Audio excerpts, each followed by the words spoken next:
होंगे अपनी टीचर के साथ। जैसा कि मैंने आपसे वादा किया था कि मैं पहला लेक्चर आपको 25 लेक्चर में इंग्लिश का मास्टर बना दूंगी। ये ले आपकी अपनी टीचर हाजिर है आपको पहला लेक्चर देने के लिए। उम्मीद है कि आप बहुत अच्छे से सीखेंगे। मैं कोशिश करूंगी कि आपको छोटी से छोटी चीज वाज़िया तौर पे करके बता दूं ताकि आपको सीखने में मुश्किल ना हो। और इंशाल्लाह 25वें लेक्चर में मैं आपसे इंग्लिश में सवाल पूछूंगी और आप इंग्लिश में जवाब देने के काबिल होंगे। जैसे वाओ, हाउ, कैमल, फैमल, एवरीथिंग आप लोग बहुत जल्दी सीख लेंगे। आइए जानते हैं पार्ट्स ऑफ स्पीच के बारे में। ये पहले लेक्चर में जानना बहुत लाजिम है कि पार्ट्स ऑफ स्पीच क्या होते हैं। पार्ट्स ऑफ स्पीच, पार्ट से आपको पता चलता होगा कि हिस्से। स्पीच का मतलब बोलना, बोलने के हिस्से। स्पीच तकरीर, अंदाज अदा करने के हिस्से। अब सबसे पहला इसका जो पार्ट है उसे हम कहते हैं नाउन। Noun means noun. इसम भी इसे उर्दू में कहते हैं, लेकिन मैं सिंपल वर्ड्स में बताऊंगी क्योंकि हमारे यहाँ 3 किस्म की इंग्लिश चलती है, इंग्लिश, चिंग्लिश एंड पिंग्लिश। जो चिंग्लिश है वो चाइना इंग्लिश, इंग्लिश जो all of world international language है इंग्लिश, एंड पिंग्लिश मतलब पाकिस्तानी इंग्लिश। तो पाकिस्तानी इंग्लिश में नाउन को मैं नाउन ही कहूंगी। नाउन मतलब इसम। Everything in the world is noun. So पूरी दुनिया में कोई भी चीज आज तक जो भी चीज आई है वो नाम के साथ ही आई है।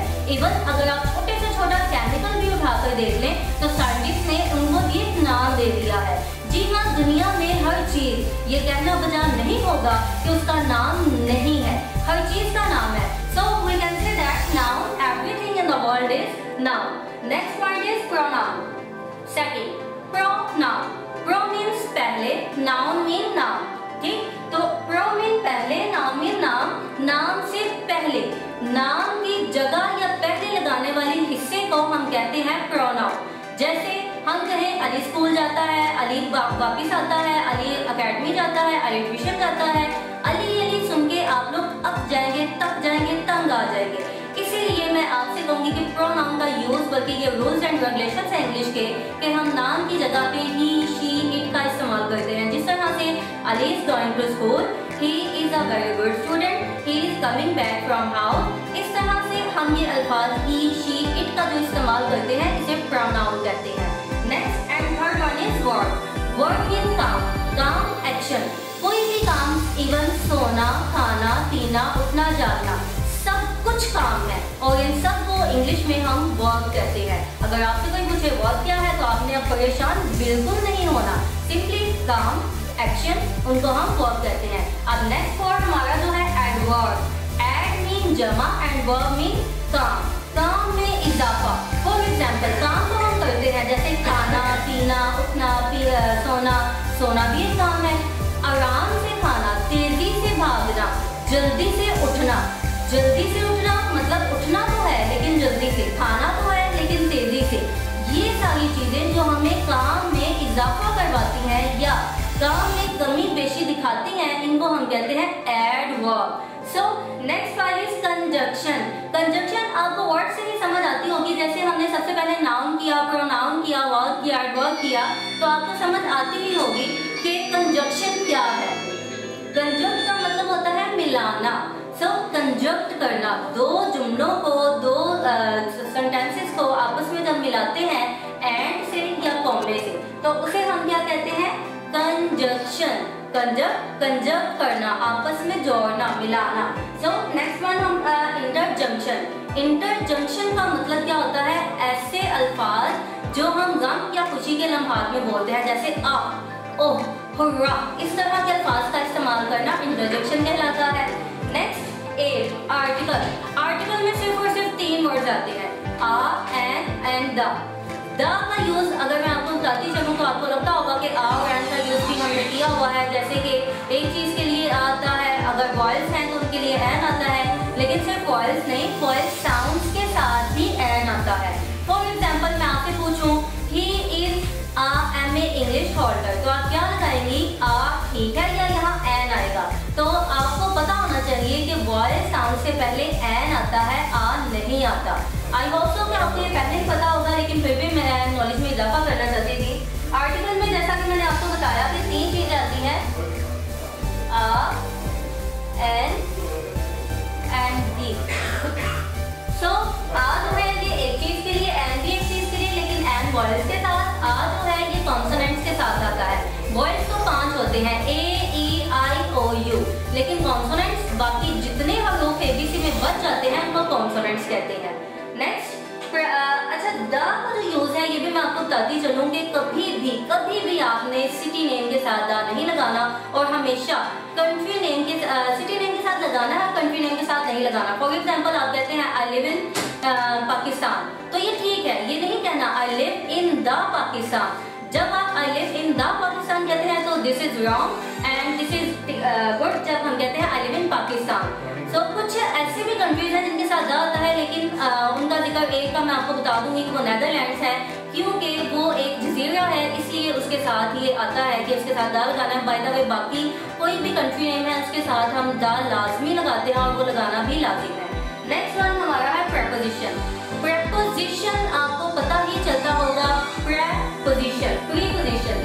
जैसे हम प्री क्लासेस लेते हैं, प्री मीन पहले, पोजिशन मीन हालत, हम पहले से हालत बता देते हैं। अब मैं आपको एक एग्जांपल दूंगी। फॉर एग्जांपल मुझे नजर नहीं आता, मैं अंधी हूँ, मुझे दिखाई नहीं दे रहा और मैंने आपसे पूछना है where is the marble and where is the board, तो आप मुझे क्या बताएंगे? बोर्ड इज बिहाइंड यू, मतलब बोर्ड जो है वो मेरे पीछे है।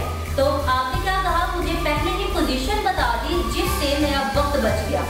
वक्त बचा कर अगर आप किसी को पोजीशन बताते हैं, या फॉर एग्जाम्पल आपकी अम्मी ने आपको कॉल की, आप ऑफिस में हैं, किसी भी जगह पे हैं, आप उनको बताना चाहती हैं कि आपने जो दूध वाली बोतल है वो कहाँ रख दी है, तो आप कैसे बताएंगी? In the cabin, on the cabin, under the cabin, behind the cabin, beside the cabin. तो ये सारी पोजीशन बताना किसी एक लफ्ज से या मुख्तलिफ वर्ड से, तो उसे हम क्या कहते हैं? प्रेपोजिशन, मतलब पहले से हालत बता देना। उम्मीद है कि आपको समझ आई होगी। दोबारा से एक दफा रिवीजन करवा देती हूँ। नाम क्या होता है? नाम होता है किसी भी चीज का नाम होना, चीज, जगह, जानवर, किसी भी चीज का नाम होना, हम उसे कहते हैं कि इंग्लिश में उसे नाउन कहते हैं। अगर नाम की जगह पे इस्तेमाल करें, जैसे एक लड़का है, आपको उसका नाम नहीं आता, आप उसे कैसे बुलाओगी? आप कहोगी ही, इंग्लिश में इसको ही कहोगे। इसी तरह लड़की है तो उसको she is a girl, she is a boy, she is Muslim, he is Muslim. इस तरह से आप उसको इंट्रोड्यूस करवाएंगे तो ये अल्फाज जब आपको नाम नहीं आता या आप नाम से उकता जाते हैं तो आप यूज करते हो, तो इसको हम कहते हैं प्रोनाउन। सो वर्ब जो है, वर्ब में हमने आपको पहले बताया कि एक्शन को कहते हैं। कोई भी एक्शन जो आप करते हो उसको हम वर्ब कहते हैं, सोना, पीना, उठना, खाना, पीना, सब कुछ। एंड एडवर्ब जो है ये हमारे वर्ब में इजाफी काम, एडवर्ब, ऐड हो गया, मतलब तेजी से किया, जल्दी से किया, आहिस्ते से किया, आराम से खाना, आराम से सोना, तेजी से भागना, जल्दी से उठना, इस तरह की चीजें एडवर्ब में आती हैं। नेक्स्ट जो कंजक्शन मैंने आपको बताया था कि ये दो सेंटेंसेस को मिलाने में, जैसे अभी मैं बात कर रही हूँ, मैं आपसे कहूँ I hope so you all are fine and we are all Muslims and we are getting you are getting lecture in English. इस तरह से जब मैं एंड का यूज या कॉमे का यूज करती हूँ अपनी बात को बढ़ाने के लिए, तो उसे हम कहते हैं कंजक्शन, कंजक्ट करना। इंटरजंक्शन का मतलब क्या होता है? इसका मतलब होता है कि आप कोई भी ऐसी आवाज जिसका कोई मतलब ना हो, जैसे अभी कोई मामला हो जाए, कुछ भी हो जाए, मैं कहूँ आ, ओ, या अफसोस की कोई खबर सुन के, खुशी की सुन के हुर्रा कर दूँ, खुश हो जाऊँ, तो ऐसे अल्फाज जिनका कोई मतलब नहीं होता और वो हम इंग्लिश में बोलते हैं, तो उनको हम क्या कहते हैं? इंटरजंक्शन। अब नेक्स्ट मैंने आपको कहा था आर्टिकल। आर्टिकल ओनली ऑन 3 होते हैं, द, आ और एंड का यूज, इनके यूज को आर्टिकल कहते हैं। एंड नेक्स्ट अगर आप देखें तो वो है preposition, pre position. Pre classes आप लोग लेती होंगी तो प्री 9, प्री फर्स्ट ईयर, तो प्री का मतलब ही क्या होता है? पहले। आप वक्त का ज़िया बचाने के लिए पहले से अगर पोजीशन बता दें, चाहे अपने घर वालों को बताएं, किसी ब्लाइंड को बता दें, अंधी को बता दें, किसी टीचर को गाइड कर दें, जैसे भी बता दें, तो आप वक्त को बचा लेती हैं, तो आप बताती हैं प्रेपोजिशन। उम्मीद है स्टूडेंट्स कि आपको समझ आई होगी। लेकिन इसके साथ साथ जैसे कि मैंने आपसे वादा किया था कि मैं 5 डेली के आपको जनरल नॉलेज के बताऊंगी, कुछ वर्ड्स बताऊंगी जिससे आपके जनरल नॉलेज भी गेन होगा, क्योंकि हम बहुत सी क्लासेस किताबें पढ़ लेते हैं लेकिन हमें जनरल नॉलेज का नहीं पता होता। सबसे पहले तो मैं आपको fruits name and vegetable name में इजाफा करूंगी और आपको बताऊंगी कि छोटे छोटे बच्चे होते हैं उनको वेजिटेबल नेम, फ्रूट्स नेम आते होते हैं, लेकिन फिर भी आपसे मेरा सवाल है कि आपको धनिया की इंग्लिश आती है? अगर नहीं आती तो मैं आपको सिखा देती हूँ, इसमें कोई टेंशन वाली बात नहीं है। उम्मीद है 25वें लेक्चर में हम इंग्लिश में हाउ नाउ करेंगे इंशाल्लाह। और फर्स्ट ऑफ ऑल मैं आपको पहले ये 5 जो हमारे जनरल नॉलेज के वर्ड्स हैं वो सिखाती हूँ और नेक्स्ट फिर हम इंशाल्लाह अगली क्लास हमारी होगी कल। दुआ में याद रखिएगा। अल्लाह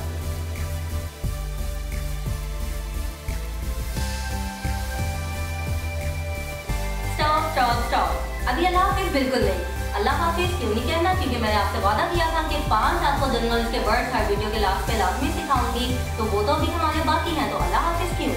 आगे जानते हैं। सबसे पहले तो कोरिएंडर, धनिया। घर में आपके मौजूद होगा धनिया, कोरिएंडर कहना है इसको इंग्लिश में।